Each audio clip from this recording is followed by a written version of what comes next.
Dire non, un défi pour beaucoup. On redoute de froisser, de perdre une opportunité. Pourtant, c'est fondamental pour protéger ses limites. Aujourd'hui, découvrons ensemble 12 façons créatives de dire non sans gêne et en toute élégance. Commençons par comprendre l'importance de fixer des limites personnelles. Identifier ses valeurs est crucial. Quelle est votre boussole intérieure? Savez-vous ce qui est négociable et ce qui ne l'est pas pour vous? C'est la clé pour maintenir un équilibre sain entre vie personnelle et professionnelle. Lorsque vous reconnaissez vos propres limites, vous vous épargnez beaucoup de stress. Ne vous sentez plus obligé de dire oui à tout va. Vous méritez de préserver votre bien-être. Maintenant, abordons l'art de l'assertivité. L'assertivité est la capacité d'exprimer ses besoins clairement tout en respectant ceux des autres. Imaginez un monde où chacun se respecte tout en étant respecté. Pas de jeu de pouvoir, pas d'angoisse. Pratiquez l'assertivité et voyez la magie opérer. La communication affirmée aide. Vous transmettrez vos messages sans flou tout en évitant d'accuser. Vous invitez l'autre à comprendre votre point de vue sans créer de ressentiment. Un pas vers des échanges authentiques et enrichissants. Maintenant, dévoilons quelques techniques pour adoucir le refus. Merci pour l'invitation, mais je ne peux pas. Facile à dire. Et pourtant, pourquoi ne pas essayer des approches positives telles que « je me concentre sur autre chose pour le moment ». Plus douces, ces formules favorisent un climat de compréhension. Proposez des alternatives. Peut être une prochaine fois. Ne fermez pas la porte. Ce geste montre votre investissement dans la relation, même si vous refusez une demande. Recentrons-nous sur notre communication non verbale. Parfois, les mots suffisent, ils sont la cohérence magique du corps. Votre posture, votre voix, renforcent vos paroles. Ne laissez pas votre message se noyer dans l'incohérence. Exploitez votre langage corporel. Alignez gestes et mots. Vous serez pris au sérieux. Le silence peut être votre allié. Laissez-le parler pour vous. L'empathie s'allie à merveille avec cette approche. Elle n'est pas qu'une question de mots. Elle adoucit vos refus, crée des liens positifs. Je comprends que ce soit important. Voilà comment exprimer la considération tout en préservant votre espace personnel. Préparez-vous à d'éventuels désaccords. Anticiper permet de garder calme et confiance. Un refus, même bien formulé, peut surprendre ou décevoir. Soyez prêts et confiants. Nos émotions parlent. C'est normal. Mais ne laissez pas la nervosité perturber vos convictions. Passons à des exemples concrets pour encore mieux appréhender cette compétence. Je m'honorerai de votre proposition, mais je dois refuser. L'honnêteté alliée à la courtoisie, vous voilà prêt à maîtriser cette compétence si redoutée.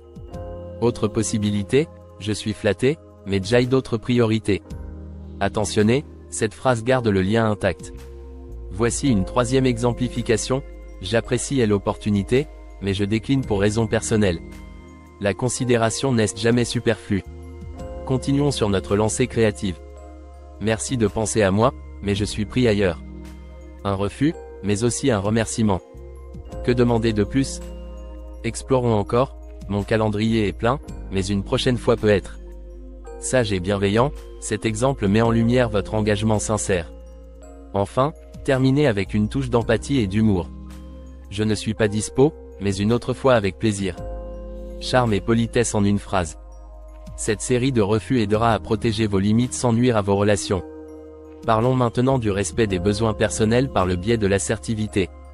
N'ayez pas peur de dire ce que vous pensez. Une communication claire met fin aux malentendus. Profitez de ce moment pour poser vos priorités.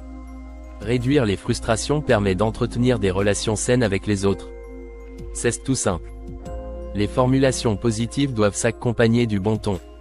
Ne ferons pas passer un message par le biais des sentiments qui l'accompagnent? Un sourire, un geste amical crée un monde différent, permissif et accueillant.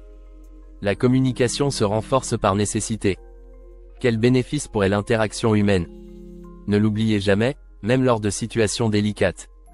Cultiver une écoute empathique est une aptitude précieuse. Elle encourage des réponses réfléchies et réduit les tensions.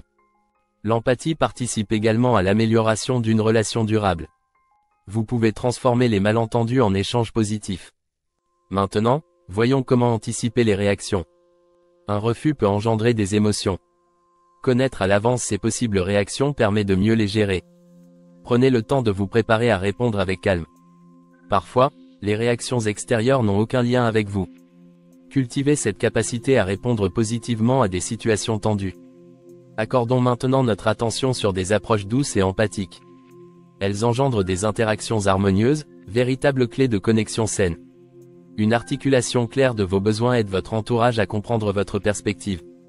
Bien sûr, quelques mots suffisent parfois pour apaiser une situation.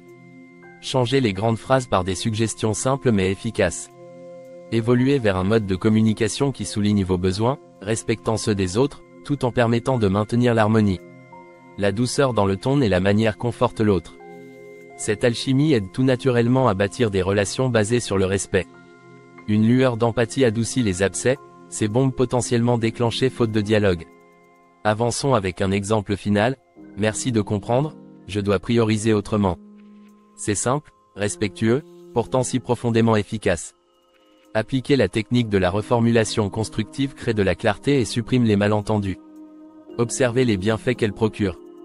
Passons aux réflexions conclusives qui attiseront, nous l'espérons, un élan de partage avec nous. Dire non, un art? Un équilibre entre limites personnelles et relations saines. Un guide à portée de main. Osez vous affirmer. Osez tracer votre chemin en préservant ce qui vous rend unique.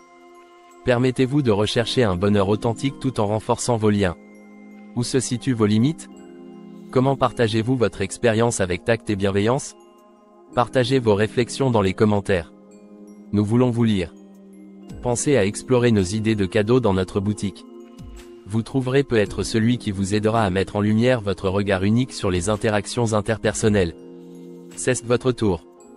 Exprimez ce que représenterait l'art de dire non dans votre quotidien. Qu'aimeriez-vous expérimenter de ces techniques? Testez, essayez, et laissez les bienfaits influencer vos relations. Nous avons hâte de découvrir vos anecdotes.